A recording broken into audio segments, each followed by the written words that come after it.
गीता मनीषी स्वामी ज्ञानानंद जी महाराज के सानिध्य में श्री कृष्ण कृपा गौशाला में आयोजित भागवत कथा के चौथे दिन व्यासपीठ से बोलते हुए प्रसिद्ध कथावाचक विष्णुकांत शास्त्री जी ने कहा कि भागवत का एक शब्द भी कान में पड़ जाए तो जीवन सुधर जाता है। भागवत पापियों को पाप से तारती है।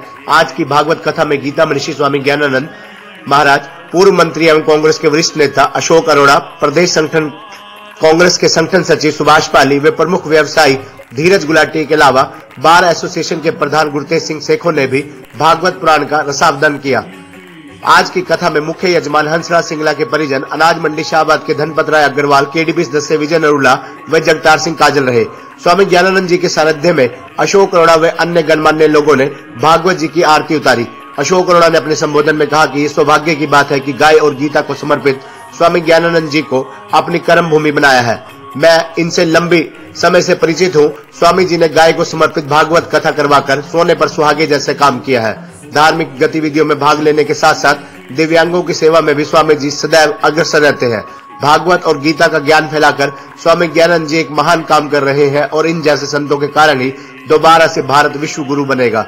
विष्णुकांत शास्त्री ने व्यासपीठ से अमृत वर्षा करते हुए कहा कि भगवान से बढ़कर भक्तों का चरित्र जिसमें हो वही भागवत है। भगवान भक्तों को अपनों से भी बड़ा मानते हैं और स्वयं भगत के दर्शन करने आते हैं। यही तो भागवत पुराण है। शंख को ज्ञान का भंडार बताते हुए उन्होंने कहा कि जब भगत ध्रुव को भगवान ने शंख का स्पर्श करवाया तो उसका ज्ञान फूट उठा। भगवान वही है जो अंतःकरण से आत्मा रूप में विराजमान है और बाहर काल के रूप में विराजमान है। ऐसे परमपिता परमात्मा को नमन करते हुए भगत ध्रुव 36,000 वर्ष राज भोगने के बाद ध्रुव लोक को गए। राजा पृथु का उल्लेख करते हुए शास्त्री जी ने कहा कि पृथु ने इस धरा को अपने तपोबल से समतल किया था।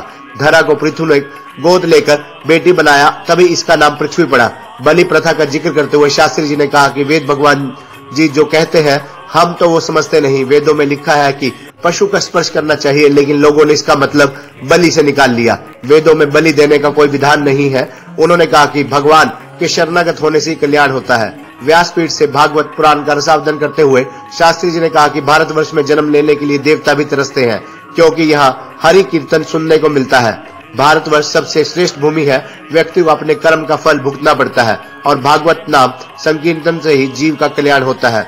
भागवत नाम संकीर्तन वह साबुन है जो सभी पापों को धो देता है। इस मौके पर गीता मनीषी स्वामी ज्ञानानंद महाराज जी ने भी ध्रुव और प्रहलाद भगत के प्रसंग पर व्याख्यान दिया।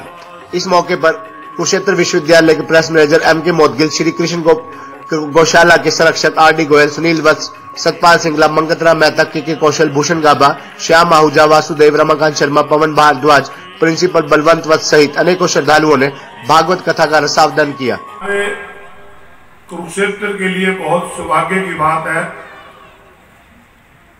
कि हमारे यहाँ पर महाराज जी द्वारा समय समय पर हमें इस प्रकार की शिक्षा मिलती है भागवत की गीता के माध्यम से कि जिसे हम अपने आप को बड़ा सौभाग्यशाली मानते हैं कि हमें ऐसे महाराज जी मिले, ना केवल धार्मिक रूप से बल्कि मैं बहुत लंबे समय से प्रीतित हूं। उनका आशीर्वाद हमें मिलता रहता है कि इन्होंने ना केवल कुरुक्षेत्र बल्कि कुरुक्षेत्र के बाहर जो सामाजिक कार्य किए, जो दीन दुखियों के लिए कार्य किए, जो हैंडीकैप लोग थे उनके लिए किस प्रकार से किसी का पैर खराब है तो उनके बूट बनवाना, किसी का मतलब किसी को व्हील चेयर दवाना, तो ऐसे धर्म के साथ समाज के काम करने वाले ऋषि आज हमारे बीच में है। तो मैं कुरुक्षेत्र की जनता की ओर से इनका स्वागत करता हूं, अभिनंदन करता हूं। और आज एक और बहुत बढ़िया मिलन, वो कहा करते हैं हमारे बीच में कि सोने पे सुहागा। आज वो सोने के सुहागा हमें यहाँ देखने को मिला। एक तरफ तो हम भगवत गीता का आनंद ले रहे हैं और दूसरी तरफ भगवत गीता का ज्ञान गौ माता को समर्पित। इससे बड़ा काम नहीं है। तो बहुत नेक काम आज यहाँ करने के लिए आए। गौ माता के बारे में मुझे बताने की जरूरत नहीं। वैसे तो हमारी संस्कृति है कि हमें जहां से कुछ भी प्राप्त होता है हम उसे मां कहते हैं। हमें नदियों से जल प्राप्त होता है, हम नदियों को भी मां कहते हैं। धरती से अन्न पैदा होता है, हम उसे भी मां कहते हैं। और जिसने हमें पैदा किया उसे भी मां कहते हैं। और गऊ को हमें दूध मिलता है, हमें पालन पोषण मिलता है, उसको भी मां कहते हैं। तो गऊ की सेवा में भी महाराज जी का और पूरी इनकी टीम जो यहाँ संस्था बनी हुई है, मेरा मानना है कि जहां गौशाला के लिए काम करते हैं, समाज के लिए काम करते हैं, आज हमें भागवत की कथा द्वारा किस प्रकार हमें ये बताया जाता है कि हमारे मन में क्या होना चाहिए।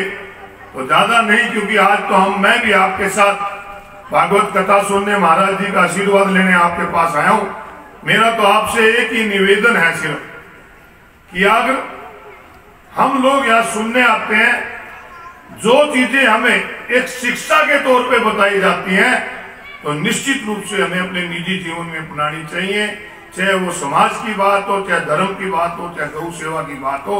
अगर हम अपने निजी जीवन में उतार कर आगे बढ़ेंगे तो निश्चित रूप से आज मेरा मानना है कि वो हमारा जो देश विश्व गुरु पहले कहलाया करता था, आज महाराज जी जैसे महापुरुषों की वजह से और भी बहुत बड़े बड़े ऋषि मुनि इस देश के अंदर है। निश्चित रूप से अगर हम इनकी बातों पे चल के अपने निजी जीवन में इन चीजों को उतारेंगे तो हम जहां अपने जीवन को सार्थक करेंगे वहां अपने देश को भी आगे बढ़ाएंगे। इन्हीं शब्दों के साथ आपका धन्यवाद।